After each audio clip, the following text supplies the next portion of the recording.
আমার বাড়িতে কালকে হঠাৎ করে চারপালা একটা জন্তুর হঠাৎ করে চলে আসছে দেখেন। তো এটাকে আমি ঘর থেকে বার করি, দরজাতে বার করি, জানলাতে ঢোকে। জানলাতে বার করে দিলে ছাদের যে ম্যামে করে, ফাঁক পেলে আবার ঢোকে। তো যাই হোক, রাতটা প্রাণী হিসেবে রাতটা আমরা জাগা দিছি যে রাত থাক বাবু, সকালে নাস্তা খাবি দেই হোস, তাই আমার যাই না। তা এখন আবার করলাম কি সোলপলে করলাম দে না ভাত টাত মাইকে, অতিথি যখন আদর আপ্যায়ন তো করাই লাগবি। তো দিছিও চিংড়ি মাছ দিয়ে ভাত মেখে দিছি।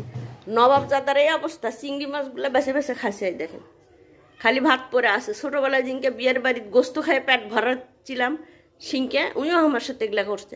আচ্ছা কর বাবা, কিন্তু তুই প্রেসিডেন্টের মতো হাঁটিস কে? মনে হচ্ছে ইউনিসের পদ এখন গ্রহণ করবি। ওই দেখেন কি অবস্থা।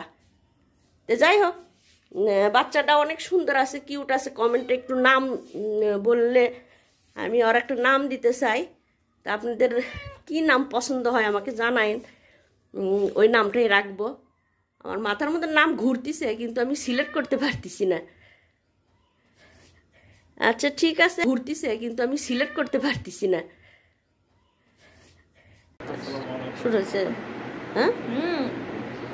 হ্যাঁ, দেখেন ভদ্রলোকের কাহিনী দেখেন। লেখাপড়াও করবি, আবার যে সকাল হলে অফিসে যাবি ওই ব্যাগ নিয়ে। যাই হোক, আপনারা ভোট দিয়েন, প্রেসিডেন্ট পদে দাঁড়াবি। আমি জিজ্ঞেস করি কোথেকে আসছি, তোর ঠিকানা কুটি, তোর মা বাপ কুটি, কিছুই করবে না, ফেল ফেল করে তাকে থাকে, দেখলে মায়াই লাগে। যাই হোক, লেখাপড়া করিচ্ছে, বড় হোক, স্কুলে তো ভর্তি করে দেবো।